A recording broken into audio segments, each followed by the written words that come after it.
Hello students, आपण आजच्या लेक्चरमध्ये रेट लॉ बघणार आहोत.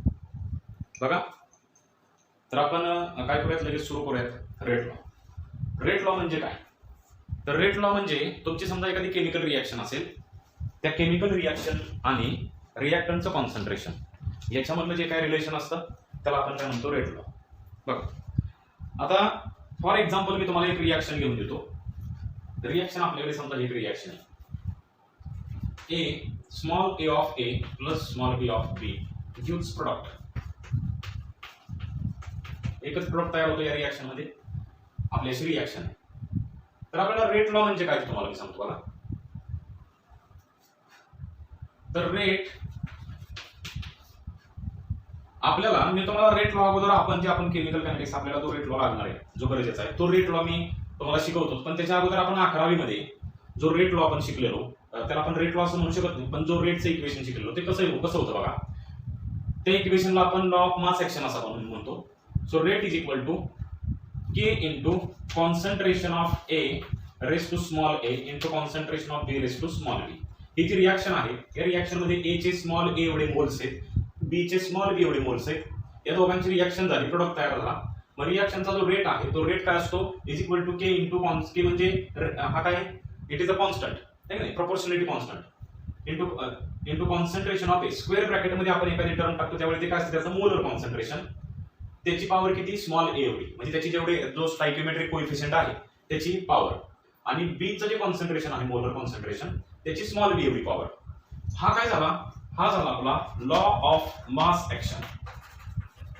मास ऍक्शनचा लॉ जो आपण 11वी मध्ये केमिकल इक्विलिब्रियम नावाच्या चॅप्टर मध्ये आपण शिकलेलो. बघा, आता आपल्याला शिकायचा रेट लॉ. बरं, रेट लॉ मध्ये आणि या लॉ ऑफ मास ऍक्शन मध्ये काय फरक आहे? तर सगळ्यात मोठा फरक हा आहे की हा जो, त्याच्याही पुढे जाऊन मी तुम्हाला सांगतो की आपल्याला हा लॉ ऑफ मास ऍक्शन असून सुद्धा, लॉ ऑफ मास ऍक्शन तुम्हाला रेट ऑफ रिॲक्शन आणि रिॲक्टंटचं कॉन्सन्ट्रेशन याच्यामधलं रिलेशन सांगतोय. पण हे होत असताना सुद्धा लक्षात घ्या, तुम्हाला याची गरज का पडते, रेट लॉची गरज का पडते, तर ते मी तुम्हाला सांगतो. रेट लॉची गरज एवढ्यासाठी पडते कारण हा लॉ ऑफ मास ऍक्शन आपल्याला variation of reactant concentration, variation of rate with reaction concentration आपल्याला सांगू शकत नाही. हा रेट लॉ आपल्याला variation of rate with reactant concentration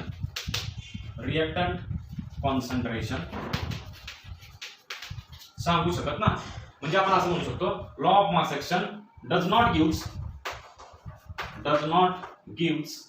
इथं लिहितो मी, does not gives variation of rate with reactant concentration. म्हणजे रिॲक्टंटचं कॉन्सन्ट्रेशन बदलल्यानंतर ना तुमचा रेट कसा व्हॅरी होतो, कसा बदलतो, हे तुम्हाला लॉ ऑफ मास ऍक्शन सांगत नाही. ते तुम्हाला कोण सांगणार आहे, रेट लॉ सांगणार आहे. बरं, हा रेट लॉ म्हणजे काय बघा. रेट लॉ आपण कसा डिटरमाइन करतो, तर हीच रिॲक्शन, या रिॲक्शन साठी आपण रेट लॉ कसा लिहितो बघा. Rate is equal to K into concentration of, बघा ते कॉन्सन्ट्रेशन कडे डायरेक्ट, के कडे डायरेक्ट जाण्या अगोदर मी तुम्हाला एक याची सुरुवात सांगतो कशी आहे. बघा, आपल्याला एक गोष्ट माहिती आहे की rate of reaction is directly proportional to molar concentration of रिॲक्टंट्स.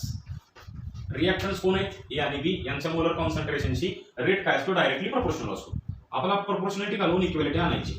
So rate is equal to K into concentration of A into concentration of बी.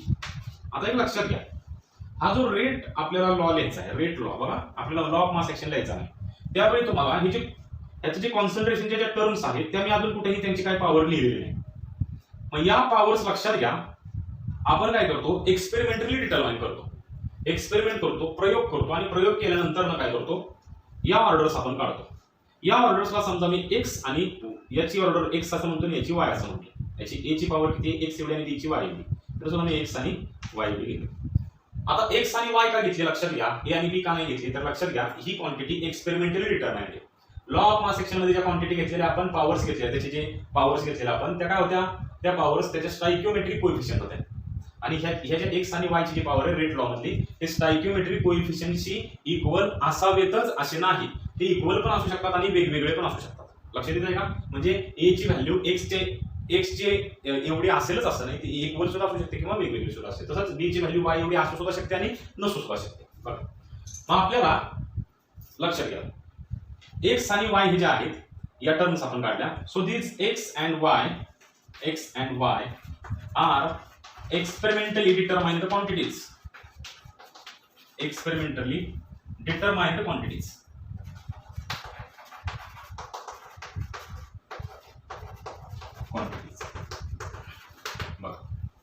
या एक्सपेरिमेंट करून डिटरमाइन केलेल्या ज्या क्वांटिटी आहेत त्या क्वांटिटी ज्यावेळी आपण या इक्वेशन मध्ये पुट करतो त्याच्या पॉवर्स म्हणून आणि त्यावेळी जे इक्वेशन तयार होतं त्याला आपण म्हणतो रेट लॉ. बघा आता आपल्या मनामध्ये एक प्रश्न असा येतो की हा एक्सपेरिमेंट म्हणजे नक्की कुठला एक्सपेरिमेंट केला जातो, काय एक्सपेरिमेंट असतो. तर तो एक्सपेरिमेंट सिंपल एक्सपेरिमेंट आहे. एक्सपेरिमेंट कसा केला जातो बघा. समजा हे रेटचं इक्वेशन आहे. समजा तुमचा रेट किती आहे, रेट आहे 5 एवढा रेट आहे, 5 युनिट एवढा. मग त्याचं युनिट काय जे काय असेल ते 5 × 10⁻² वगैरे आपल्याला सिंपल सोफिस्टिकेटेड लँग्वेज मध्ये आपण काय करूया समजून घेऊ. रेटची व्हॅल्यू समजा 5 एवढी आहे का नाही, is equal to K into concentration of A. बघा concentration of A raise to X एवढी व्हॅल्यू. आता समजा रेस टू एक्स एवढी व्हॅल्यू आपण इथे घेतली, X into concentration of B raise to Y अशी व्हॅल्यू. बघा समजा ए चं कॉन्सन्ट्रेशन आपलं किती आहे, समजा 1 मोलर एवढे. ए चं कॉन्सन्ट्रेशन आपलं 1 मोलर एवढे आहे की नाही, मग ए रेस टू एक्स आहे. आणि बी चं कॉन्सन्ट्रेशन पण किती 1 मोलर एवढे म्हणजे हे ए रेस टू वाय आहे. या इक्वेशनला मी देतो इक्वेशन 1 नाव. बघा आपण काय केलेलं आहे लक्ष द्या, व्हेरी सिंपल आहे की हा रेट कॉन्स्टंट प्रत्येक रिएक्शन साठी फिक्स असतो, तो काही चेंज होत नाही. बघा आणि त्या रेट कॉन्स्टंटच्या ज्या व्हॅल्यूज आहेत बघा त्या रेट कॉन्स्टंटची व्हॅल्यू 5 एवढी आहे. ज्यावेळी ए चं कॉन्सन्ट्रेशन 1 मोलर एवढा असेल आणि बी चं कॉन्सन्ट्रेशन 1 मोलर एवढा असेल त्यावेळी रेटची व्हॅल्यू किती 5 एवढी. समजा आपण ए चं कॉन्सन्ट्रेशन काय केलं, डबल केलं. ए चं कॉन्सन्ट्रेशन काय केलं आपण, डबल केलं. ए चं कॉन्सन्ट्रेशन वाढवलं, के इंटू कॉन्सन्ट्रेशन ऑफ ए ची जी व्हॅल्यू आहे ती 1 मोलरचं आपण 2 मोलर केलं, मग 2 रेस टू काय होईल एक्स होईल. आणि बी चं कॉन्सन्ट्रेशन काय केलं आपण, कॉन्स्टंट ठेवलं. ए चं चेंज केलं आणि बी चं कॉन्स्टंट ठेवलं. हाच एक्सपेरिमेंट केला आपण. एक्सपेरिमेंट करताना काय करायचं की दोन जे आपले रिएक्टंट आहेत त्या दोन रिएक्टंट पैकी एका कुठल्या तरी रिएक्टंटचं कॉन्सन्ट्रेशन काय करायचं आपण चेंज करायचं आणि दुसऱ्याचं कॉन्स्टंट ठेवायचं. मी ए चं चेंज केलं आणि बी चं कॉन्स्टंट ठेवलं, ए चं डबल केलं आणि बी चं तेवढंच ठेवलं, रेस टू वाय केलं. आता हे केल्यावरती तुमच्या रिएक्शनचा रेट वरती काय इफेक्ट होतो. रिएक्शनचा रेट म्हणजे काय, थोडक्यात काय तर रिएक्शनचं स्पीड. रिएक्शनच्या स्पीड वरती काय काय इफेक्ट होतो तो आपण बघायचा. म्हणजे अगोदरची रिएक्शन तुमची समजा जेवढ्या वेळेमध्ये कंप्लीट होते त्याच्यापेक्षा आता तुम्ही रिएक्टंटचं कॉन्सन्ट्रेशन समजा डबल केल्यावरती तुम्हाला रिएक्शन मध्ये होण्यासाठी वेळ किती लागतो, दुप्पट लागतो, तिप्पट लागतो का अर्धा लागतो, जे काय असेल ते तुम्ही तिथे नोट डाऊन करायचं. समजा आपण ए चं कॉन्सन्ट्रेशन दुप्पट केल्यावरती समजा रिएक्शनचा रेट किती वाढतोय, चौपट वाढतोय. बघा 4 पटीने वाढतोय. मग 4 पटीने वाढला म्हणजे 5 ला 4 ने मल्टिप्लाय केलं, 5 ची 4 पट किती होते 20 होते. 5 चौक 20 आपल्याला माहिती. बघा या इक्वेशनला मी इक्वेशन 2 नाव दिलं. बघा आता मी काय केलं इथं की इक्वेशन 2 डिवाइडेड बाय 1 केलं. बघा इक्वेशन 2 डिवाइडेड बाय 1 2 ला 1 ने डिवाइड केलं तर काय होईल, इक्वेशन 2 काय बघा इक्वेशन 2 ही असेल 20 is equal to K into 2 raise to X into 1 raise to Y आहे का नाही, अपॉन 1. इक्वेशन 1 काय तर 5 इज इक्वल टू बघा म्हणजे लेफ्ट हँड साइड डिवाइड करू आपण आणि राइट हँड साइडला राइट हँड साइड डिवाइड करू. म्हणजे 20/5 बघा लेफ्ट हँड साइडला लेफ्ट हँड साइड डिवाइड केली, राइट हँड साइडला राइट हँड साइड डिवाइड होईल. काय होईल बघा K into constant A raise to 1 raise to X 1 raise to X into 1 raise to Y. आता होतं काय बघा 1 रेस टू वाय ला 1 रेस टू वाय काय होतो कॅन्सल होतो. आता 20 ला जर का 5 ने डिवाइड केलं तर उत्तर येते 4. 4 इज इक्वल टू के ला के काय होतो कॉन्स्टंट कॅन्सल होतो, इज इक्वल टू काय राहतं 2 raise to X upon 1 raise to X, 2 raise to X upon 1 raise to X. आता एक लक्षात घ्या सॉरी 2 रेस टू एक्स असं पाहिजे 2 raise to X upon 1 raise to X.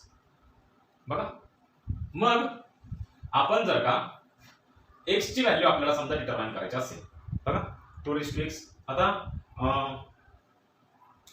1 raise to x काय येणार आहे, 1 रेस टू एक्स ची व्हॅल्यू येणार आहे 1. 2 रेस टू एक्स आपण 1 रेस टू एक्स ची व्हॅल्यू 1च येणार आहे. 1 लिहिण्यात काय मतलब नाही आहे का नाही. म्हणजे 1 चा x एवढा घातांक किती असतो 1च असतो कारण 1 चा कितीही वेळा गुणाकार करा तेवढीच किंमत येते. बघा मग 2 raise to X 4 is equal to 2 raise to X. मग मी असं म्हणू शकतो 4 म्हणजे काय रे तर 2 रेस टू 2 आहे की नाही. 2 चा स्क्वेअर काय 4 आहे. 2 इज इक्वल टू 2x असं मी म्हटलं. मग 2 चा दुसरा घातांक बरोबर 2 चा x एवढा घातांक असं जर का असेल तर x ची व्हॅल्यू किती आली 2 एवढी आली. So x is equal to 2. मग आपण काय करतो x is equal to 2 value आली. मग x ची व्हॅल्यू आपण इथं 2 पुट करतो. समजतंय का. x ची व्हॅल्यू आपण काय करतो एक्सपेरिमेंट करून डिटरमाइन करतो. बघा एक्सपेरिमेंट करून काय करतो ठरवतो. मग y ची व्हॅल्यू कशी करतो तर तशीच ठरवतो. मग आता काय करायचं तर a ची व्हॅल्यू कॉन्स्टंट ठेवायची, a ला चेंज करायचं नाही, b ला चेंज करायचा आणि b ला चेंज करून मग y ची व्हॅल्यू काढायची. जसं आपण a ला चेंज करून x ची व्हॅल्यू काढली तशी b ला चेंज करून y ची व्हॅल्यू काढायची. बघा हे झालं. So x and y are experimentally determined quantities. या x आणि y ह्या काय असतात एक्सपेरिमेंट करून काढलेल्या क्वांटिटीज असतात. त्या आपल्याला रिएक्शनचं तोंड बघून लिहिता येत नाहीत. म्हणजे तुम्ही रिएक्शन बघितलं आणि त्याची x आणि y ची ऑर्डर काय दिली व्हॅल्यू दिली असं कधीही होत नाही, असं कधीही करायचं नाही. बरं लॉ ऑफ मास ऍक्शन आपल्याला काही गरजेचं नाही, आपल्याला फक्त रेट लॉ गरजेचं आहे. लॉ ऑफ मास ऍक्शन फक्त तुम्हाला 11वीचे रिव्हिजन असावी माहित असावं म्हणून तुम्हाला मी सांगितलं की आपल्याला काय होतं बऱ्याच वेळेस की लॉ ऑफ मास ऍक्शन आणि रेट लॉ याच्यामध्ये आपल्याला काय होतं तर फरक कळत नाही, त्याच्यासाठी मी तुम्हाला सांगितलं. बरं आता आपल्याला हा जो रेट लॉ आहे, हा रेट लॉ काय सांगतो आपल्याला, याला आपण म्हणतो rate law.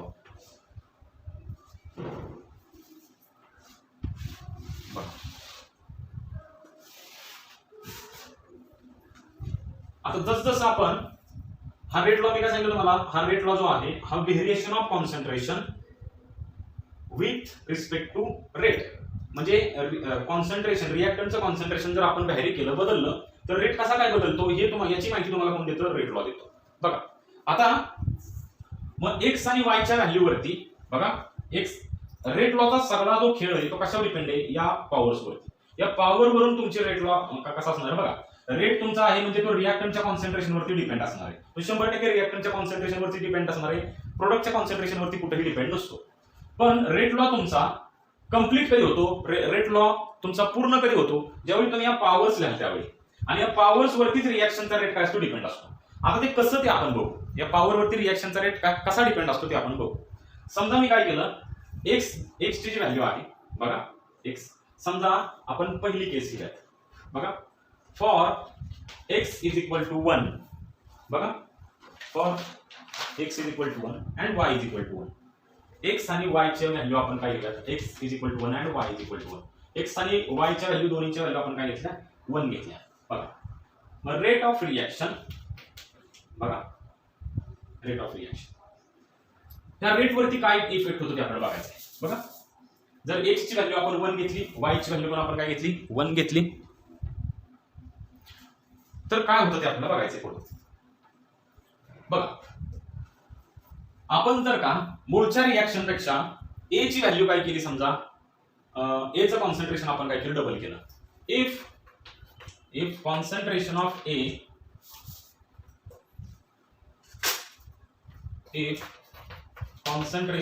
A is doubled by keeping concentration of B constant. आपण A चं कॉन्सन्ट्रेशन डबल केलं आणि B चं कॉन्सन्ट्रेशन काय ठेवलं कॉन्स्टंट ठेवलं. आता A चं कॉन्सन्ट्रेशन जर का आपण डबल केलं बघा, आता नीट ऐका. इथं रेट लॉ आपण काय केलेलं आहे, x ची व्हॅल्यू जर का 1 असेल, y ची व्हॅल्यू 1 असेल, आपण काय बघतोय परत एकदा मी तुम्हाला सांगतो x आणि y च्या व्हॅल्यू वरती रेट लॉ तुमचा कसा काय डिपेंड आहे ते मी तुम्हाला सांगतो. म्हणजे x आणि y च्या व्हॅल्यू बदलल्यानंतर रेट वरती काय परिणाम होतो ते आपल्याला बघायचं आहे. x आणि y च्या x ची व्हॅल्यू 1 आहे आणि y ची व्हॅल्यू 1 आहे असं असेल तर रेट काय होईल तुमचा, रेट इज इक्वल टू काय होईल concentration k into concentration of A raise to 1 into concentration of B raise to 1 असं होईल बघा. आता A चं कॉन्सन्ट्रेशन समजा मी काय केलं डबल केलं. समजा अगोदर कॉन्सन्ट्रेशन होतं तुमचं 1 मोलर, आता किती झालं मग 1 मोलर होतं म्हटल्यानंतर अगोदर रेट 1 रेस टू 1 ठीक आहे. 1 चा 1 एवढा पॉवर करायचा आणि त्याच्यानुसार कॅल्क्युलेट करायचा. आता तुम्ही समजा याचं कॉन्सन्ट्रेशन डबल केलं, 1 चं 2 केलं समजा, तर काय होणार आहे 2 रेस टू 2 येणार आहे आणि रेट सुद्धा तुमचा काय होणार आहे, रेट तुमचा काय होणार आहे डबल होणार आहे. अगोदर 1 टाइम्स होता 1 रेस टू 1 टाइम्स होता, आता 2 रेस टू 1 काय होणार आहे 2 टाइम्स होणार बघा. B च्या कॉन्सन्ट्रेशन वरती काय डिपेंड आहे, कारण B चं कॉन्सन्ट्रेशन आपण चेंज केलं नाही, ते काय ठेवलेलं कॉन्स्टंट ठेवलेलं आहे बघा. So if concentration of A is doubled by keeping B constant, concentration of B constant, then rate is increased by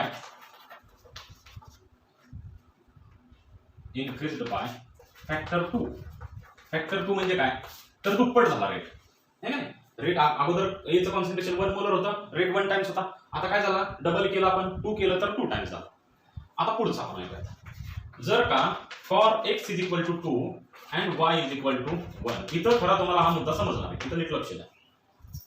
असं असेल तर rate is equal to k into concentration of A raise to X. A raise to काय येणार आहे, 2 येणार आहे. x ची value किती आहे, x ची व्हॅल्यू 2 दिलेली म्हणल्यानंतर ए रेस टू 2 येणार into concentration of B raise to 1 असेल. आता जर का concentration of A, if concentration of A is doubled, A चं कॉन्सन्ट्रेशन काय केलं, डबल केलं, आणि and concentration of B is constant, B चं कॉन्सन्ट्रेशन काय ठेवलं आपण, कॉन्स्टंट ठेवलं, म्हणजे तेवढंच ठेवलं, जेवढं अगोदर होतं तेवढंच ठेवलं, त्याच्यामध्ये काय बदल केला नाही, तर होईल काय बघा, तर rate is equal to K into concentration of A. A चं कॉन्सन्ट्रेशन आपण समजा अगोदर 1 मोलर होतं, आता 2 मोलर केलं, 2 मोलर केल्यानंतर त्याची पॉवर 2 आहे into concentration of B raise to 1 असं आहे बघा. मग जर का आपण कॉन्सन्ट्रेशन अगोदर होतं 1 मोलर आणि आता आपण केलं 2 मोलर असं समजा, मग 2 रेस टू 2 किती येणार, 4 येणार आहे. मग हा जो 4 रेट काय होणार तुमचा, 4 टाइम्स इन्क्रीज होणार आहे.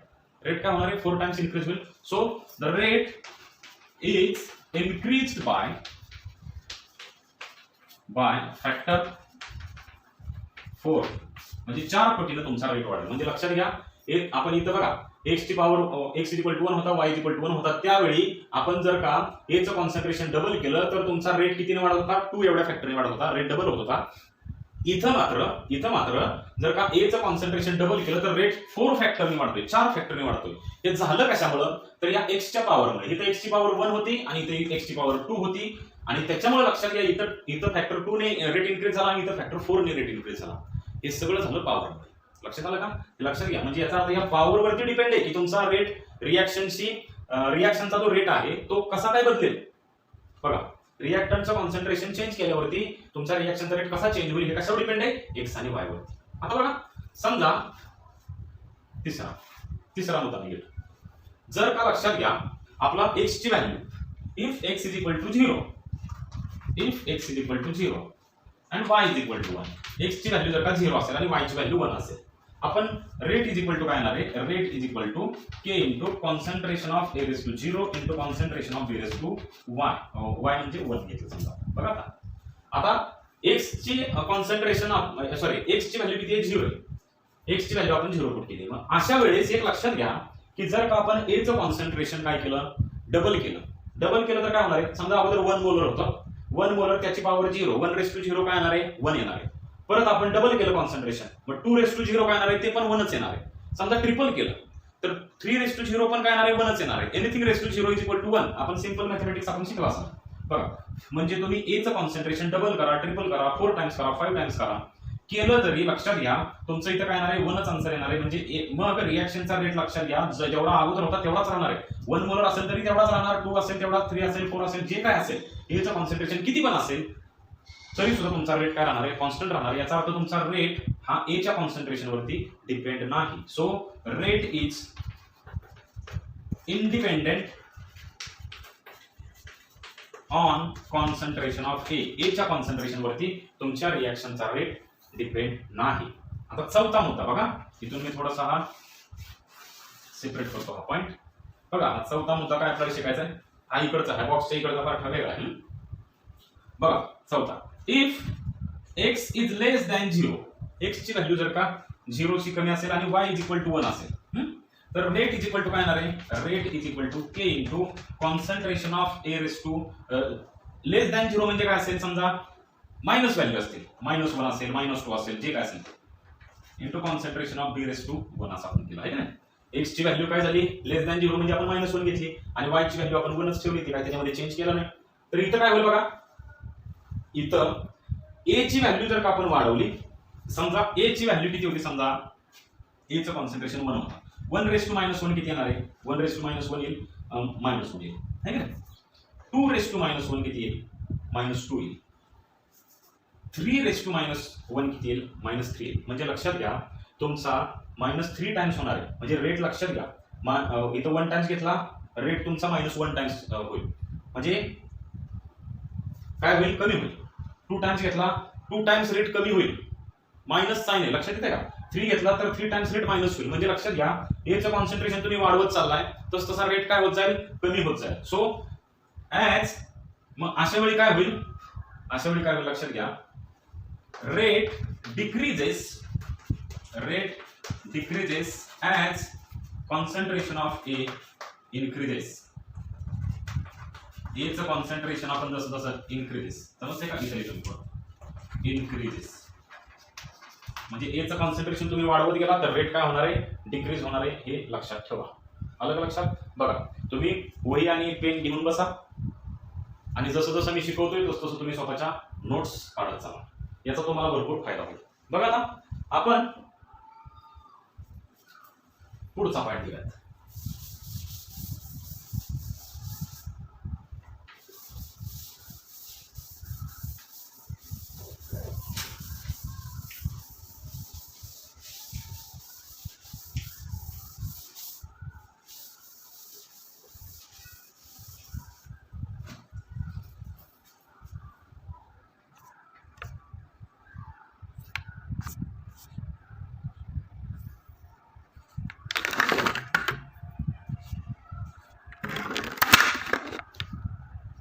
मी मोबाईल थोडासा काय केला, फ्लाईट मोडला टाकला, कारण काय होतं अचानक कोणाचा तरी फोन येतो आणि मग व्हिडिओ कट होतो.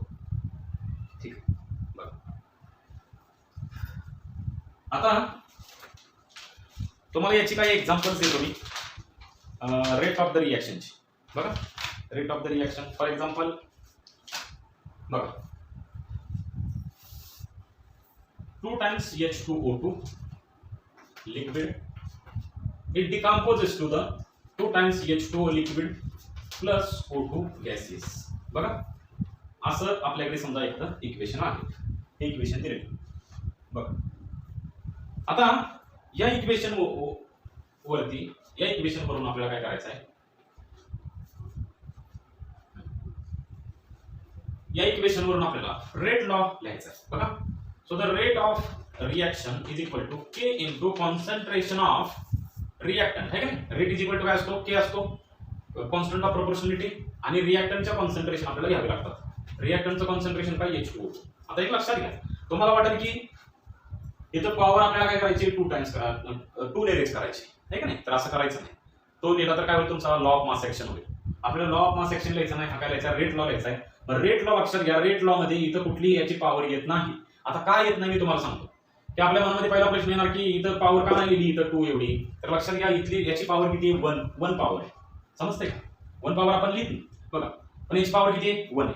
आता ही पॉवर कुठून आली, तर मी तुम्हाला अगोदर सांगितले की रे ऑर ही जी रेट लॉ हा जो आहे, it is experimentally determined quantity. हा हे जे याचे जे एक्सपोनंट्स असतात ते एक्सपोनंट्स आपण एक्सपेरिमेंट करून डिटरमाइन करतो. कसे डिटरमाइन करतो मी तुम्हाला मागाशी शिकवलेले. बघा आता आपल्याला पुढचा पॉईंट शिकायचा बघा, ऑर्डर ऑफ रिएक्शन, है का? बघा पुढचा आपल्याला पॉईंट शिकायचा आहे, ऑर्डर ऑफ रिएक्शन. हा ऑर्डर ऑफ रिएक्शन अत्यंत महत्वाचा पॉईंट आहे. आपला सगळा केमिकल कायनेटिक्स हा जो चॅप्टर आहे हा याच्यावरतीच ऑर्डरवरती डिपेंड आहे, त्याच्यामुळे हा मुद्दा व्यवस्थित तुम्ही समजून घ्या. आता बघा ऑर्डर ऑफ रिएक्शन आपल्याला काढायचं असेल तर तुम्हाला ऑर्डर म्हणजे काय ते तुम्हाला सांगतो. Order of reaction it is the sum of exponents of concentration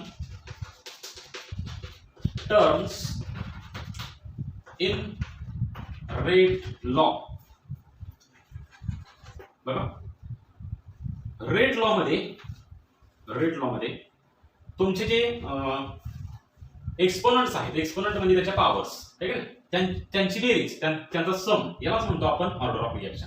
for example या रिएक्शनसाठी आपण ऑर्डर किती लिहू, order is equal to order of reaction किती लिहू, तर काय करायचं आपल्याला या रेट लॉ मध्ये ज्या कॉन्सन्ट्रेशन टर्म्स आहेत बघा, कॉन्सन्ट्रेशन टर्म्स कोणती, ही कॉन्सन्ट्रेशनची टर्म आहे, हा कॉन्स्टंट आहे, हा रेट आहे, कॉन्सन्ट्रेशन कोण आहे, हा ही कॉन्सन्ट्रेशनची टर्म, त्याच्या एक्सपोनंटचा सम करायचा, त्याचे एक्सपोनंट किती आहे, 1 एवढा एक्सपोनंट आहे. आता सम करायचं म्हणजे काय, तर दुसरा एखादा रिएक्टंट जर का असेल तर त्याच्या पॉवरची सुद्धा सम करायची, त्याच्या त्याच्या पॉवरची आणि याच्या पॉवरची काय करायची, सम करायची, बेरीज करायची. पण इथं दुसरं कॉन्सन्ट्रेशनची टर्मच नाही. त्याच्यामुळे आपण काय करायचं, ही जी टर्म आहे हीच काय करायची, ऑर्डर म्हणून घ्यायची. आता तुम्हाला मी हा कन्सेप्ट जास्त क्लिअर होण्यासाठी मी तुम्हाला अजून एक एक्झाम्पल देतो. बघा, H2 प्लस I2 एक्झाम्पल घेतो मी. H2 gaseous plus I2 gaseous, it gives 2 times HI gaseous. या रिएक्शन मध्ये तुम्हाला रेट ऑफ रिएक्शन कसं लिहायचं बघा. Rate is equal to K into concentration of H2 into concentration of I2. बघा, या H2 ची पॉवर किती आहे, 1 एवढी, आणि I2 ची पॉवर किती आहे, 1 एवढी. आता तुम्ही म्हणणार सर तुम्ही मगाशीच आम्हाला शिकवलं की या पॉवर्स लक्षात घ्या, या पॉवर्स हा स्टॉइकियोमेट्रिक कोएफिशिएंट एवढ्या नसतात, इथं 1 एवढे, इथं 1 एवढे. आता तुम्ही डायरेक्ट या रिएक्शन वरून कशा काय पॉवर लिहिल्या, तर एक लक्षात घ्या, मी तुम्हाला त्याच्यासोबत अजून एक गोष्ट सांगितलेली की या ज्या पॉवर्स आहेत या स्टॉइकियोमेट्रिक कोएफिशिएंटशी इक्वल असू पण शकतात आणि नसू पण शकतात. म्हणजे ही H2 ची पॉवर किती आहे, 1 एवढी आहे का नाही. तर ही 1 पॉवर स्टॉइकियोमेट्रिक कोएफिशिएंट मध्ये हे कोइन्सिडेंसली आलेली, समजतंय का, योगायोग म्हणावं लागेल त्याला. बघा, इथं सुद्धा I2 ची पॉवर 1 एवढी ही कोइन्सिडेंस म्हणून आलेली. हे काय, हे डायरेक्टली आहे घ्यायची नसते. ही याची व्हॅल्यू, याची जी पॉवर आहे ती स्टॉइकियोमेट्रिक कोएफिशिएंटशी इक्वल असू पण शकते आणि नसू पण शकते. त्याच्यामुळे लक्षात घ्या. बरं, आता हे एक्सपेरिमेंट करून आपण काढलेले. बरं, आता आपला ऑर्डर ऑफ रिएक्शन कशी लिहायची, ऑर्डर ऑफ रिएक्शन कशी लिहायची. H2 ची पॉवर किती आहे, 1 एवढी, प्लस I2 ची पॉवर किती आहे, 1 एवढी, 1 + 1 = 2. So the order of reaction is the 2. अशा रिएक्शनला आपण सेकंड ऑर्डर रिएक्शन असं म्हणतो. आणि ज्या रिएक्शनचा ऑर्डर किती असते, 1 असते, अशा रिएक्शनला आपण फर्स्ट ऑर्डर रिएक्शन असं म्हणतो. बघा, काय म्हणतो आपण, फर्स्ट ऑर्डर रिएक्शन. हे लक्षात घ्या. आता आपल्याला काही महत्त्वाचे पॉइंट्स बघायचे. बघा, की points about the order of reaction. बघा, की points about the order of reaction. रिएक्शनच्या ऑर्डर बद्दल तुम्हाला काही की पॉइंट्स, अत्यंत महत्त्वाचे पॉइंट्स बघायचे. त्याच्यामधला सगळ्यात पहिला point, it is experimental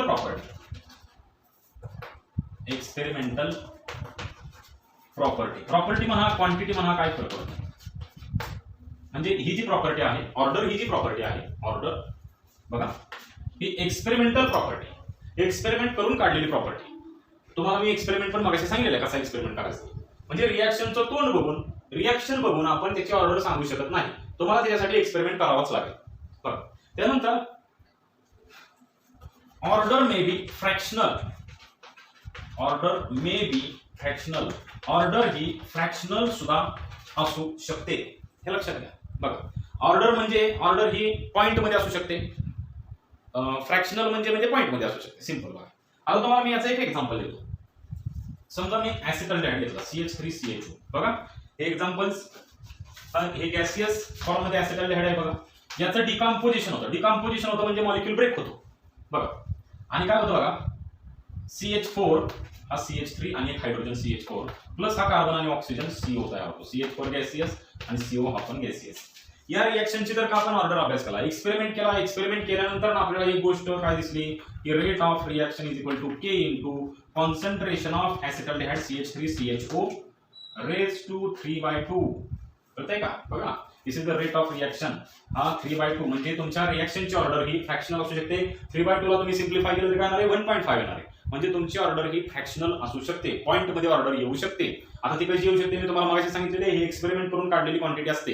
experiment करून आपल्याला समजते त्याची ऑर्डर किती. बघा, तिसरा order, the order of reaction may be 0 or can be 0. Order of reaction can be 0. रिएक्शनची ऑर्डर ही 0 पण असू शकते. मगाशी मी तुम्हाला सांगितलेले की उदाहरण घेऊन 4 वेगवेगळ्या केसेस घेतलेल्या. बघा, मी x ची व्हॅल्यू जर का मी काय घेतलेली, x ची व्हॅल्यू 0 घेतलेली. बघा, मगाच्या एक्झाम्पल मध्ये थोडंसं एक व्हिडिओ थोडासा पाठीमागे जाऊन बघा. x ची व्हॅल्यू आपण जर का 0 घेतली तर होतं काय, तर लक्षात घ्या की ऑर्डर आपण जर का 0 घेतली तर त्याच्यावर कुठलाही रिएक्शनचा रेट हा त्या रिएक्टंटच्या कॉन्सन्ट्रेशन वरती डिपेंड नसतो. म्हणजे ज्या रिएक्टंटच्या कॉन्सन्ट्रेशन वरती रिएक्शनचा रेट अवलंबून नसतो त्या रिएक्शनची ऑर्डर काय असते, 0 असते. हे लक्षात घ्या. बघा, सो ऑर्डर कॅन बी 0. चौथा महत्वाचा मुद्दा बघा, रिॲक्शन आपल्याला किती ऑर्डरच्या बघायचं बघा. रिॲक्शन 0 ऑर्डर असू शकते. Reaction can be of 0 order. Reaction 0 ऑर्डरची असू शकते, फर्स्ट ऑर्डरची असू शकते, सेकंड ऑर्डरची असू शकते. त्यानंतर थर्ड ऑर्डरच्या रिॲक्शन्स पण असतात, पण लक्षात घ्या त्या खूप कमी असतात. आणि रिॲक्शन्स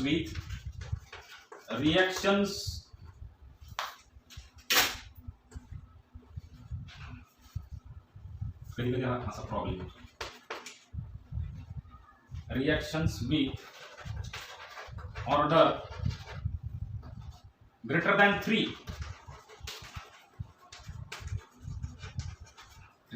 आर रेअर.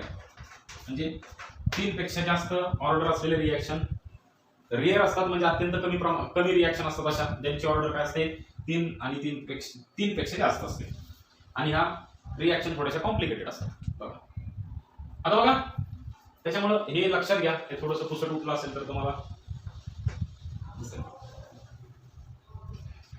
झालं. ऑर्डरच्या बाबतीमध्ये हे की पॉईंट्स तुम्हाला परीक्षेला विचारू शकतात. शकतील राईट 4 की points of order of the reaction, किंवा याच्यावरती मल्टिपल चॉईसला सुद्धा क्वेश्चन विचारतात. ऑर्डरची डेफिनेशन सुद्धा परीक्षेला विचारली जाते बघा. त्यानंतर ना एखादी रिॲक्शन देतील, अशी एखादी रिॲक्शन देतील आणि right down the order of reaction. तुम्हाला रेट लॉ पण दिला जाईल. मग तुम्ही एकच काम करायचं, फक्त याच्या एक्सपोनंटची ऍडिशन करायची. लक्षात आलं का बघा. ऑर्डर ऑफ रिॲक्शन काय असेल तर ते सिंपल त्याच्या एक्सपोनंटची ऍडिशन करायची.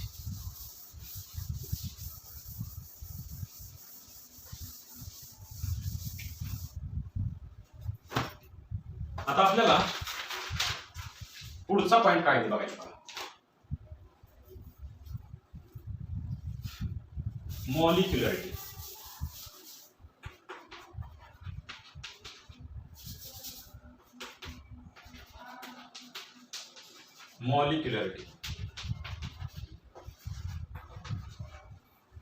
मॉलिक्युलरिटी म्हणजे काय, त्याचं नाव बघितल्यानंतर आपल्याला समजते की हे मॉलिक्युलच्या संदर्भामध्ये काहीतरी आहे. बरोबर आहे, तुम्ही जो विचार करता तो बरोबर आहे. पण एक लक्षात घ्या की ही जी मॉलिक्युलरिटी आहे, it is the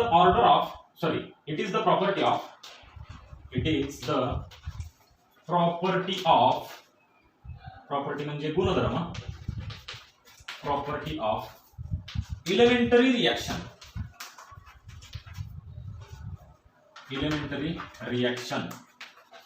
only.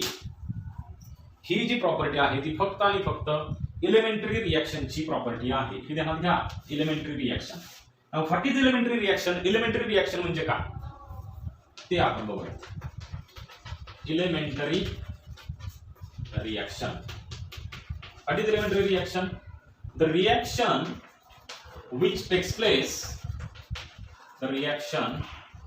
which takes place in single step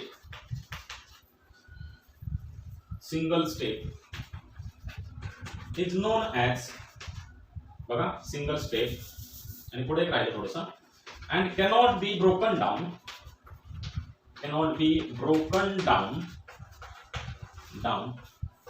into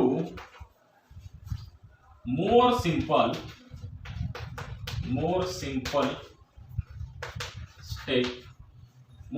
reactions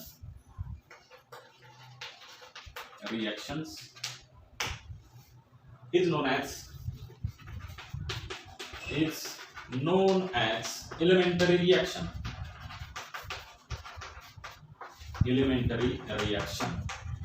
म्हणजे बघा एलिमेंटरी रिॲक्शन म्हणजे काय, तर reaction which takes place in a single step. अशी रिॲक्शन जी कशामध्ये होते, सिंगल स्टेप मध्ये होते, एकाच स्टेप मध्ये होते बघा. And cannot be broken down into more simple reactions. आणि जी रिॲक्शन आपल्याला अजून सिंपल रिॲक्शन मध्ये ब्रेक करता येत नाही, एक्सप्लेन करता येत नाही, त्याला आपण म्हणतो एलिमेंटरी रिॲक्शन बघा. म्हणजे थोडक्यात एका स्टेप मध्ये होणारी रिॲक्शन. ज्या रिॲक्शनला एक्सप्लेन करण्यासाठी तुम्ही अजून फोडून सांगू शकत नाही की ही रिॲक्शन, समजा ए पासून बी तयार झालाय, तर ए पासून डायरेक्ट बी तयार होणार आहे. तुम्ही ए पासून परत समजा डी तयार झाला, डी पासून बी तयार झाला, असं एक्सप्लेन तुम्हाला करताच येत आणि तसं होतच नाही. अशा रिॲक्शनला आपण काय म्हणतो, तर एलिमेंटरी रिॲक्शन बघा. आता या एलिमेंटरी रिॲक्शनची काय असते, मॉलिक्युलरिटी असते बघा. ही मॉलिक्युलरिटी फक्त आणि फक्त कोणासाठी असते? एलिमेंटरी रिएक्शनसाठी असते. आता आपण काय बघूयात? मॉलिक्युलरिटी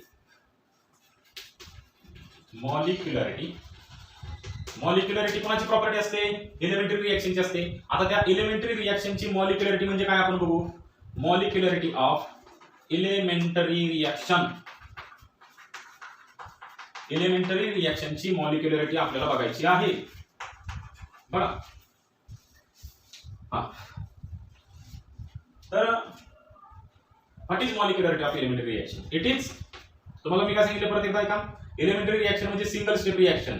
साध्या शब्दामध्ये एका स्टेप मध्ये होणाऱ्या रिएक्शनला एलिमेंटरी रिएक्शन म्हणायचं. मॉलिक्युलरिटी ऑफ एलिमेंटरी रिएक्शन म्हणजे काय? It is number of molecules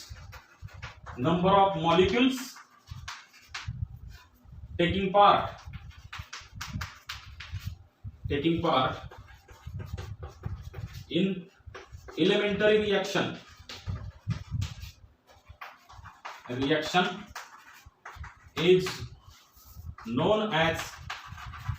is known as molecularity of elementary reaction.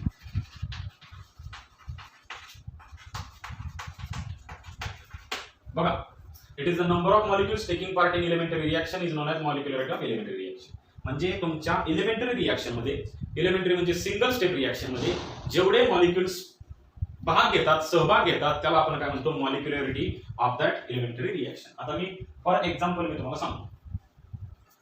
O3 is the gas, ozone. याचं डिकम्पोजिशन होतं म्हणजे ब्रेक होतो. कसा? O2+O गॅसेस याच्यामध्ये होतो. पण याची मॉलिक्युलरिटी किती? या रिएक्शन मध्ये किती मॉलिक्युल्स पार्टिसिपेट होतात, किती मॉलिक्युल्स पार्ट घेत आहेत, है की सहभाग घेत आहेत? किती घेत आहेत? एकच घेतोय. O3 ओझोनचा एकच मॉलिक्युल रिएक्शन मध्ये भाग घेतोय. हे तुम्हाला बघत बसायचं नाही. हा वन याचे काय देणे नाही. हा प्रोडक्ट आहे. हा काही रिएक्शन मध्ये पार्टिसिपेट होत नाही. These two molecules does not take part in a chemical reaction. This molecule takes part in a chemical reaction. And how many these molecules are? These are the one. So molecularity of the reaction, this molecularity is equal to 1 for this reaction. Now, अशा रिएक्शनला आपण युनिमॉलिक्युलर असं सुद्धा म्हणतो. युनि म्हणजे युनिमॉलिक्युलर असं सुद्धा म्हणतो. त्याच्यानंतर आपण दुसरी रिएक्शन समजा आपण घेतली. समजा हीच रिएक्शन रिव्हर्स केली समजा, किंवा दुसरीच रिएक्शन घेतो, तुमचं कन्फ्युजन होतं. याच्यामध्ये 2 times NO2 समजा गॅसियस मी घेतलं. हे काय रिएक्शन पार्ट करायची तुम्हाला अजिबात गरज नाही बरं. 2 times NO gaseous plus O2 gaseous अशी तुमची रिएक्शन आहे. या रिएक्शन मध्ये किती मॉलिक्युल पार्टिसिपेट होत आहेत, किती मॉलिक्युल भाग घेत आहेत, टेक पार्ट होत आहेत? याच्यामध्ये 2. So molecularity of the reaction, molecularity is equal to 2. बघा, मॉलिक्युलरिटी 2 आहे. अशा रिएक्शनला 2 मॉलिक्युल जर का रिएक्शन मध्ये पार्टिसिपेट होत असतील त्याला आपण बाय मॉलिक्युलर रिएक्शन असं म्हणायचं. बाय मॉलिक्युलर रिएक्शन असं म्हणायचं. समजतंय का? बघा, आता तुम्हाला मी काय एक इम्पॉर्टंट नोट देणार आहे, महत्त्वाची नोट देणार आहे की तुम्ही ऑर्डर आणि मॉलिक्युलरिटी याच्यामध्ये कन्फ्यूज होऊ नका. ऑर्डर आणि मॉलिक्युलरिटी, ऑर्डर हा वेगळा कन्सेप्ट आहे, मॉलिक्युलरिटी हा वेगळा कन्सेप्ट आहे. मॉलिक्युलरिटी ही फक्त आणि फक्त एलिमेंटरी रिएक्शन साठी असते. ऑर्डर ही एलिमेंटरी रिएक्शन साठी असते आणि कॉम्प्लेक्स रिएक्शन साठी सुद्धा असते. कॉम्प्लेक्स रिएक्शन म्हणजे the reaction which takes place in 2 or more than 2 steps. जी रिएक्शन 2 किंवा 2 पेक्षा जास्त स्टेप्स मध्ये होते त्याला आपण म्हणतो काय? तर कॉम्प्लेक्स रिएक्शन. तुम्हाला याची डेफिनेशन पण मी सांगतो. What is complex reaction? Complex reaction, the reaction which takes place, this reaction takes place in 2 or more than 2 steps. 2 किंवा 2 पेक्षा जास्त स्टेप्स मध्ये जी रिएक्शन होते त्याला आपण काय म्हणतो? कॉम्प्लेक्स रिएक्शन असं आपण म्हणतो. बघा, ऑर्डर ही कॉम्प्लेक्स रिएक्शनची सुद्धा प्रॉपर्टी आहे आणि एलिमेंटरी रिएक्शनची सुद्धा प्रॉपर्टी. मात्र मॉलिक्युलरिटी ही फक्त आणि फक्त कोणाची प्रॉपर्टी? तर एलिमेंटरी रिएक्शनची. हे लक्षात घ्या. आता आपण थोडंसं काय करूया की ऑर्डर आणि मॉलिक्युलरिटी यांचा थोडासा आपण कंपॅरेटिव्हली स्टडी करूया. कंपॅरेटिव्हली आपण अभ्यास करूया. त्याच्यासाठी मी काय तुम्हाला एक्झाम्पल्स देणार आहे. बघा, समजा फॉर एक्झाम्पल मी पहिलं एक्झाम्पल घेतलं. 2 times NO2 gaseous. It gives 2 times NO gaseous plus O2 gaseous. बघा आता या रिॲक्शनचा जर का मी काय केलं मॉलिक्युलॅरिटी घेतली तर तुम्हाला मी सांगितले मॉलिक्युलॅरिटी आपण डायरेक्टली ही एलिमेंटरी रिॲक्शन आहे, एका स्टेप मध्ये होणारी रिॲक्शन आहे. बघा तुम्हाला दिलं जातं ही वन सिंगल स्टेप आहे डबल स्टेप. बघा आता मॉलिक्युलॅरिटी किती आहे याच्यामध्ये 2 आहे, 2 मॉलिक्युल पार्टिसिपेट होतात. किती मॉलिक्युल भाग घेतात याच्यामध्ये 2 घेतात म्हणून याची मॉलिक्युलॅरिटी 2 आहे. आता याची ऑर्डर आपल्याला बघायची तर ऑर्डर बघण्यासाठी तुम्हाला रेट लॉ गरजेचा आहे, रेट लॉ अभ्यास करणं गरजेचं आहे. रिॲक्शन बघून तुम्हाला ऑर्डर लिहिता येत नाही. रेट लॉ मध्ये कॉन्सन्ट्रेशन टर्मच्या तुम्हाला पॉवर बघाव्या लागतात, त्या पॉवरची बेरीज करावी लागते आणि ती बेरीज म्हणजे काय असते ऑर्डर असते. आता आपल्याला तुम्हाला रिॲक्शनचा रेट लॉ बघावा लागेल. सो रेट आपण बघितला तर रेट काय बघा K into concentration of NO2 raise to power 2. बघा मग याची किती आहे ऑर्डर किती आहे पॉवर याची 2 आहे म्हटल्यानंतर ऑर्डर सुद्धा 2 आहे. इथं मॉलिक्युलॅरिटी 2 आली, ऑर्डर 2 आली, मॉलिक्युलॅरिटी आणि ऑर्डर दोन्ही सुद्धा एकच आले. बघा but there are some reactions in which molecularity is not equal to order. Let us see. आपण काय अशी उदाहरण घेऊया की जिथं मॉलिक्युलॅरिटी आणि ऑर्डर काय असते काय नसते इक्वल असते. दुसरं जसं झालेलंच मग अशी एक्झाम्पल घेतली बघा ऍसिटाल्डिहाइडचं मी एक एक्झाम्पल घेतो CH3CHO. बघा ऍसिटाल्डिहाइडचं एक्झाम्पल घेतलं gaseous. This acetaldehyde decomposes to form methane plus carbon monoxide. बघा याच्यापासून मिथेन आणि कार्बन मोनॉक्साइड तयार होतो. याची मॉलिक्युलॅरिटी काय असते बघा याची मॉलिक्युलॅरिटी काय असेल तरी मॉलिक्युलॅरिटी म्हणजे काय बघायचं आपल्याला या रिएक्शन मध्ये किती मॉलिक्युल्स पार्टिसिपेट होतात तर एक मॉलिक्युल पार्टिसिपेट होतोय. मॉलिक्युलॅरिटी इज इक्वल टू 1. आता तुम्हाला ऑर्डर ऑफ रिएक्शन बघायला लागेल. ऑर्डर या ऑर्डर कुठेही पाठ करत बसू नका, हे फक्त समजण्यासाठी सांगतो तुम्हाला. बघा तुम्हाला रिएक्शनची ऑर्डर लिहा बघून असे तुम्हाला कोण विचारत नाही, जरी विचारलं तरी मी तुम्हाला पुढे एक एक्झाम्पल घेऊन तुम्हाला सांगतो कसं लिहायची ऑर्डर ते. बघा ऑर्डर बघण्यासाठी तुम्हाला रेट लॉ माहित पाहिजे. Rate is equal to K into concentration of CH3CHO acetaldehyde. Acetaldehyde याचं नाव आहे. याची ऑर्डर किती आहे याची पॉवर आहे 3/2. So the order is equal to 3/2. 3/2 is equal to 3/2 ला आपण सिंपल फॉर्म मध्ये केला तर 1.5 येईल. म्हणजे लक्षात घ्या मॉलिक्युलॅरिटी आली 1 आणि ऑर्डर किती आली 1.5. So here molecularity is not equal to order. याच्यावर एक गोष्ट आपल्याला काय प्रूफ काय होते तर मॉलिक्युलॅरिटी आणि ऑर्डर ह्या दोन गोष्टी एकमेकांशी इक्वल नसतात. इक्वल असू पण शकतील आणि नसू पण शकतील, पण आपण molecularity is always equal to order असं म्हणणं चुकीचं ठरेल. बघा बघ तर आपण आज आल्यानंतर ना आपण पुढचा महत्वाचा पॉइंट बघूया.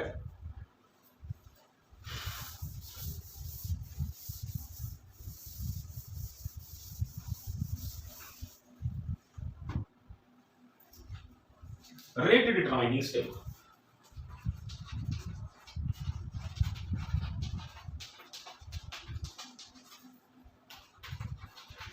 आता रेट डिटरमाइनिंग स्टेप म्हणजे आणि हे रेट डिटरमाइनिंग स्टेप शिकणं का महत्वाचं आहे ते आपण बघूया. तर लक्षात घ्या there are some reactions which does not take place in one step. This such reactions require 2, 3, 4 or many steps for completion. Such reactions are known as complex reaction. We have just studied that. Complex reactions. Complex reactions म्हणजे काय तर लक्षात घ्या these reactions takes place in 2 or more than 2 steps. जी reaction 2 किंवा 2 पेक्षा जास्त steps मध्ये होते त्या रिएक्शनला आपण कॉम्प्लेक्स रिएक्शन असं आपण म्हणतो. बघा 2, 3, 4, 5 अशा स्टेप्स मध्ये होते त्याला आपण कॉम्प्लेक्स रिएक्शन म्हणतो. बघा आता या कॉम्प्लेक्स रिएक्शन मध्ये म्हणजे समजा रिएक्शन किती स्टेप्स मध्ये झाली समजा 3 स्टेप्स मध्ये रिएक्शन झाली A to B आणि B to C अशी रिएक्शन झाली. मग याला आपण म्हणू कॉम्प्लेक्स रिएक्शन. A पासून C मध्ये तुम्हाला कन्वर्जन करायचे पण ते एका स्टेप मध्ये होत नाही. अगोदर A चं B मध्ये होतंय नंतर B चं C मध्ये होते. अशा रिएक्शनला आपण काय म्हणायचं कॉम्प्लेक्स रिएक्शन. जी रिएक्शन 2 किंवा 2 पेक्षा जास्त स्टेप मध्ये होते अशा रिएक्शनला कॉम्प्लेक्स रिएक्शन म्हणायचं. आता या 2 रिएक्शन पैकी एकच अशी या 2 स्टेप्स पैकी एकच अशी स्टेप असते ज्याच्यावरती रिएक्शनचा रेट काय असतो डिपेंड असतो. बघा ती कोणती असते तर लक्षात घ्या जी स्लोवेस्ट स्टेप असते. स्लोवेस्ट सगळ्यात स्लो होणारी जी स्टेप आहे मग ती A to B असेल किंवा B to C असेल त्या रिएक्शनवरती त्याच्यावरती रिएक्शनचा रेट डिपेंड असतो. म्हणजे फॉर एक्झाम्पल बघा तुम्हाला मी उदाहरण सांगितलं समजा A to B रिएक्शन होण्यासाठी तुम्हाला किती लागतात 5 मिनिट्स लागतात 5 मिनिट्स आणि B to C रिएक्शन होण्यासाठी 8 आवर्स लागतात 8 तास लागतात 8. तर रिएक्शनचा रेट कोणावर डिपेंड आहे सेकंड स्टेपवरती डिपेंड आहे की नाही. बघा कारण ही स्टेप खूप स्लो आहे त्याला पूर्ण ती होण्यासाठी खूप जास्त वेळ लागतोय. लक्षात आलं का बघा. So this is the slowest step. याच्यावरती रिएक्शनचा रेट डिपेंड आहे. म्हणजे तुम्ही जर का ही रिएक्शन थोडीशी फास्ट केली, 8 तासाची रिएक्शन तुम्ही 7 तासामध्ये केली, 6 तासामध्ये केली, तर तुमचा 1 तास किंवा 2 तास वाचणार आहे आणि रिएक्शनचं स्पीड काय होणार आहे, वाढणार आहे थोडंसं, आहे का नाही. म्हणजे याचा अर्थ असा की रिएक्शनचा रेट या स्टेपवरती डिपेंड आहे, या स्टेपवरती डिपेंड नाही. ही स्टेपच खूप काय फास्ट स्टेप आहे, 5 मिनिटांमध्ये होणार आहे. तुम्हाला जर का रिएक्शन, मी जर प्रश्न विचारला तुम्हाला ही रिएक्शन फास्ट करायची असेल तर तुम्ही कुठल्या स्टेपवर फोकस कराल, तर तुम्हाला बी टू सी वरच फोकस करावं लागेल. ही रिएक्शन तुम्हाला विचार करावा लागेल की 8 तासाची रिएक्शन मी 7 तासामध्ये कशी करू शकतो, 6 तासामध्ये कशी करू शकतो, 5 तासामध्ये, 4 तासामध्ये कशी करू शकतो, 3 तासामध्ये कशी करू शकतो. पण तुम्ही या रिएक्शनचा टाइम वाचवायला जाणार नाही. जसं याचा टाइम वाचवायचा 8 चं 6 वगैरे करायला, तसं या 5 मिनिटाची तुम्ही रिएक्शन कमी केली, समजा 5 मिनिटाची 4 मिनिटांमध्ये केली, 4 ची 3 मिनिटांमध्ये केली. अगदी मी म्हणतो 5 मिनिटाची तुम्ही 4 मिनिट आणि 59 सेकंदात ही रिएक्शन केली. 4 मिनिट आणि 59 सेकंद एवढे जरी तुम्ही वाचवले, तुम्ही एका सेकंदामध्ये जरी रिएक्शन केली तरी लक्षात घ्या तुम्ही जास्तीत जास्त 4 मिनिट्स आणि 59 सेकंद वाचवणार. मग इतका काही फरक पडणार नाही. 4 मिनिट आणि 59 सेकंद वाचवले म्हणजे काय, रिएक्शनच्या रेटवर तसा काही फरक पडणार नाही. लक्षात येते का. पण इथं तुम्ही 8 तासाच्या जागेवर 7 तासामध्ये जरी गेली तरी तुम्ही 1 तास वाचवणार आहे. म्हणजे लक्षात घ्या या स्लो स्टेपवरती रिएक्शनचा रेट डिपेंड आहे. So the what is the rate determining step, rate determining step. Rate determining step म्हणजे काय, the slowest step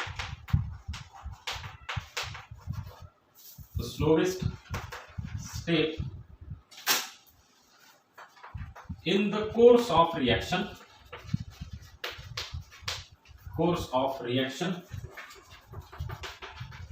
which determines the rate of reaction is known as rate determining step. Short मध्ये लिहितो मी rate determining step. ठीक आहे, पूर्ण लिहून टाकतो. is known as rate determining step. याला मी RDS असं शॉर्ट मध्ये करतो. जी step, the slowest step in the course of reaction, तुमच्या रिएक्शनच्या कोर्स मध्ये म्हणजे तुमच्या टोटल रिएक्शन मध्ये बघा, जी तुमची स्लोवेस्ट स्टेप असेल, सगळ्यात स्लो होणारी स्टेप, जी तुमची काय करते, रिएक्शनचा रेट डिटरमाइन करते, ठरवते, ज्याच्यावर रिएक्शनचा रेट डिपेंड आहे. बघा अशा स्टेपला आपण काय म्हणतो, रेट डिटरमाइनिंग स्टेप. लक्षात आलं का. बघा हे थोडंसं पुसट दिसत असलं तर थोडंसं ठळक करतो. ओके, आता रेट डिटरमाइनिंग स्टेप झाला. आता या रेट डिटरमाइनिंग स्टेपचं मी तुम्हाला एक एक्झाम्पल देतो. बघा एक्झाम्पल पण खूप इंटरेस्टिंग आहे. बघा समजा आपण NO2Cl घेतला, 2 times NO2Cl, this is gases. बघा आता याचं काय होईल, डिकम्पोजिशन होईल. बघा NO2Cl चं डिकम्पोजिशन झालं, 2 टाइम्स NO2 बाजूला झाला आणि Cl2 बाजूला झाला. रिएक्शन बॅलन्स होते का, बघा होते. आता ही जी रिएक्शन आहे, ही रिएक्शन आहे तुमची कॉम्प्लेक्स रिएक्शन. ही एका स्टेप मध्ये न होणारी रिएक्शन आहे. बघा मग ही रिएक्शन 2 स्टेप्स मध्ये होणारी रिएक्शन, ती कशी होती ते आपण बघूया. NO2Cl आपण घेतला, याचं डिकम्पोजिशन होतं NO2 gaseous plus Cl gaseous. Very simple, NO2Cl मधून NO2 सेपरेट झाला, Cl सेपरेट झाला. बघा दुसऱ्या स्टेप मध्ये लक्षात घ्या, हा जो दुसरा जो NO2Cl आहे, NO2Cl गॅसियस, तो काय होतो, Cl सोबत कंबाईन होतो आणि कंबाईन होऊन लक्षात घ्या हा पण गॅसियस आहे. 2 क्लोरीन एकत्र येतात आणि Cl2 गॅस तयार करतात आणि राहतो काय NO2, हा NO2 गॅस तयार होतो. बघा लक्ष द्या, या प्रोसेस मध्ये ही जी पहिली स्टेप आहे, this step is first step is slow step and this is the fast step. दुसरी स्टेप कशी आहे, फास्ट स्टेप आहे. दुसरी स्टेप फास्ट काय, हा क्लोरीन हा जास्त रिएक्टिव्ह असतो, पण याच्या बरोबर रिएक्ट होतो आणि प्रोडक्ट तयार होतो. बघा मग तुमच्या रिएक्शन 2 स्टेप मध्ये होते, त्याच्यामध्ये ही सगळ्यात स्लो स्टेप आहे. या स्टेप वरती तुमच्या रिएक्शनचा रेट डिपेंड आहे. लक्षात येते का, या स्टेप वरती रिएक्शनचा रेट तुमचा डिपेंड आहे, या स्टेप वरती नाही. म्हणून या स्टेपला आपण काय म्हणायचं, it is rate determining step. याला काय म्हणायचं आपण, रेट डिटरमाइनिंग स्टेप असं म्हणायचं. लक्षात आलं का. आता आपल्याला रिएक्शन इंटरमिडिएट म्हणजे काय ते बघायचं. याच्यामध्ये एक रिएक्शन इंटरमिडिएट आहे, तुम्हाला डेफिनेशनला सुद्धा विचारतील. रिएक्शन इंटरमिडिएट, बघा, रिॲक्शन इंटरमिडिएट म्हणजे काय? द स्पेसिस म्हणजे काय? तर लक्षात घ्या, स्पेसिस म्हणजे ऍटम असू शकतो, मॉलिक्यूल असू शकतो, आयन असू शकतो, कोणी असू शकतो. त्याला आपण काय म्हणू? The species which is form in first step and consumed in second step is known as intermediate. बघा, म्हणजे अशी स्पेसिस जी काय होते which is formed in first step, पहिल्या स्टेप मध्ये जी तयार होते आणि दुसऱ्या स्टेप मध्ये जी कंझ्युम होते म्हणजे रिॲक्ट होते. बघा, किंवा वापरली जाते. कंझ्युमचा अर्थ वापरली जाणे आहे का नाही, त्याला काय म्हणतो आपण? इंटरमिडिएट म्हणतो. आता फॉर एक्झाम्पल बघा, पहिल्या स्टेप मध्ये याच्यामध्ये कोणता इंटरमिडिएट आहे? तर पहिल्या स्टेप मध्ये क्लोरीन हा तयार झाला आणि तो दुसऱ्या स्टेप मध्ये काय झाला? कंझ्युम झाला, म्हणजे रिॲक्ट झाला. समजतंय का? So this is chlorine is the intermediate. म्हणजे याच्यामध्ये कोण इंटरमिडिएट आहे? क्लोरीन हा इंटरमिडिएट आहे. So intermediate is equal to HCl, chlorine gaseous हा कोण आहे? इंटरमिडिएट आहे. हे लक्षात घ्या. तुम्हाला परीक्षेमध्ये रिॲक्शन देतात आणि identify the intermediate in the following reaction, अशा दोन रिॲक्शन देतात आणि याच्यामध्ये इंटरमिडिएट काढा असं म्हणतात. आता या लेक्चरचा शेवटचा पॉईंट आपण बघूया, the difference between order and मॉलिक्युलरिटी.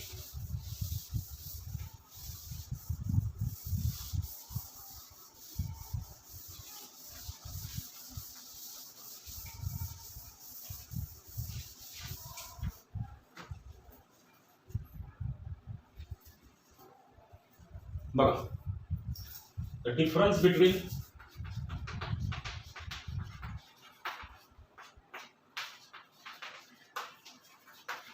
Order and molecularity. बघा, सगळ्यात पहिलं आपण घेऊयात ऑर्डर, नंतर घेऊयात मॉलिक्युलरिटी. इकडे घेऊयात आपण ऑर्डर आणि इकडे घेऊयात आपण मॉलिक्युलरिटी. अत्यंत महत्त्वाचा पॉईंट आहे. बोर्ड परीक्षेला बऱ्याच वेळा विचारलेला हा प्रश्न आहे महाराष्ट्र बोर्डला.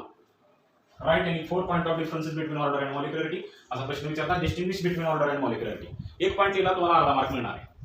बघा, सगळ्यात पहिला order, it is experimentally determined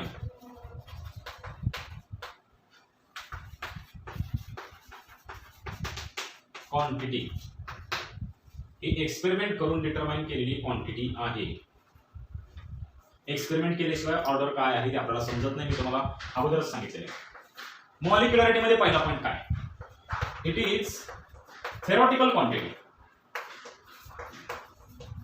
थेरॉटिकलचं spelling बघा थोडंसं, grammatical.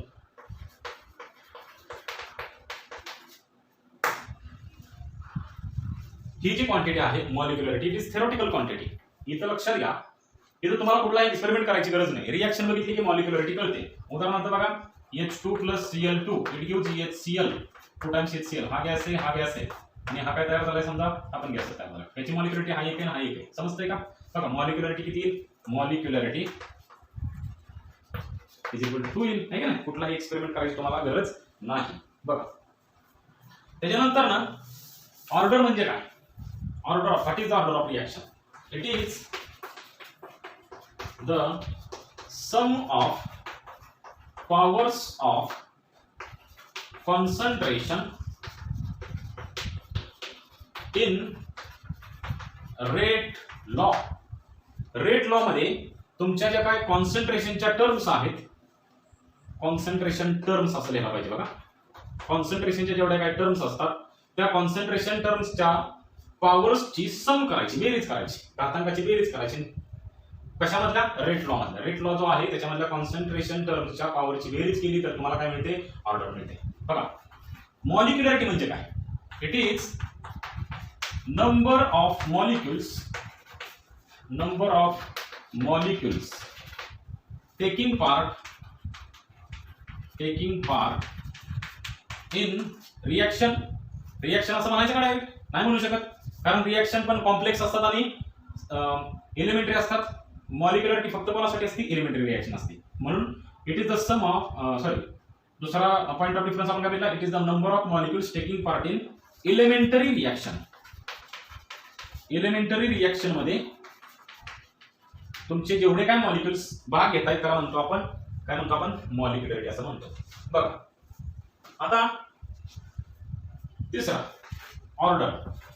Order may be fractional, comma 0 और एनी इंटिजर. इंटिजर म्हणजे संख्या. ऑर्डर ही तुमची काय असू शकते, फ्रॅक्शनल असू शकते, म्हणजे पॉईंट मध्ये येऊ शकते. आपण एक ऍसिटोलाइटचं एक्झाम्पल बघितलेलं, ऑर्डर 3/2 म्हणजे 1.5 होती. त्यानंतर 0 ऑर्डरचं सुद्धा काही आपल्याकडे उदाहरण आहेत, म्हणजे ऑर्डर 0 असणे. ऑर्डर 0 असणे म्हणजे त्या रिएक्टंटच्या कॉन्सन्ट्रेशनवरती रिएक्शनचा रेट डिपेंड नसणे, किंवा कुठल्याही इंटिजर. ऑर्डर ही फ्रॅक्शनल असू शकते, 0 असू शकते, किंवा कुठलाही इंटिजर असू शकते. But molecularity is always and integer. Integer म्हणजे कुठलीही संख्या, integer, and never be fractional. बघा मॉलिक्युलरिटी ही नेहमीच काय असते, इंटिजर असते. ती कधी फ्रॅक्शनल नसते किंवा 0 सुद्धा नसते. Never be fractional or 0. कळतंय का? मॉलिक्युलरिटी फ्रॅक्शनल कधी नसते, 0 कधी नसते. मॉलिक्युलरिटी 0 जर असेल तर याचा अर्थ एक सुद्धा मॉलिक्युल रिएक्शन मध्ये पार्टिसिपेट होत नाही, आणि जर का मॉलिक्युल पार्टिसिपेट झाला नाही तर रिएक्शनच होणार नाही, असं त्याचा अर्थ. पण असं ऍक्च्युअली नसतो बरं का. बघा म्हणजे मॉलिक्युलरिटी तुमची 0 असू शकत नाही, असं कधी होणार नाही की 0 मॉलिक्युल पार्टिसिपेट झाले, किंवा मॉलिक्युलरिटी फ्रॅक्शनल मध्ये असू शकत नाही, म्हणजे निम्मे मॉलिक्युल, अर्धा मॉलिक्युल काय झालाय, पार्टिसिपेट झालाय, असं कधी होत नाही. समजतंय का? कारण आपण 11वी मध्ये सुरुवातीलाच पहिल्या चॅप्टर मध्ये कंबायनिंग लॉज ऑफ केमिकल कॉम्बिनेशन बघितले. त्याच्यामध्ये आपण शिकलेलो की मॉलिक्युल्स कधीही फ्रॅक्शन मध्ये कंबाईन होत नाही, ते होल नंबर्स मध्ये they always combine in a simple whole number ratio. बघा त्यानंतर ना ऑर्डर. ऑर्डरचा शेवटचा पॉइंट, आपल्या आजच्या लेक्चरचा शेवटचा point, it is property of both elementary and complex reactions.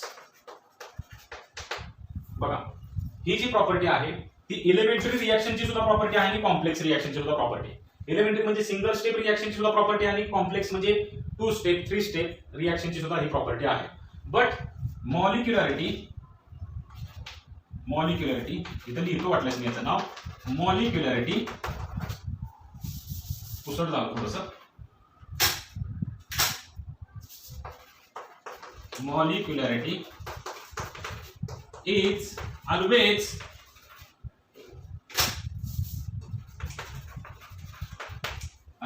property of elementary reaction. ही फक्त आणि फक्त एलिमेंटरी रिएक्शनची काय आहे, प्रॉपर्टी आहे. ही आपल्याला कॉम्प्लेक्स रिएक्शनची मॉलिक्युलरिटी लिहिता येत नाही, फक्त आणि फक्त एलिमेंटरी रिएक्शनची लिहिता येते. ठीक आहे, आपण थांबूयात आज इथं. राहिलेला पॉईंट आपण पुढच्या लेक्चरला घेऊयात. तोपर्यंत गुड बाय.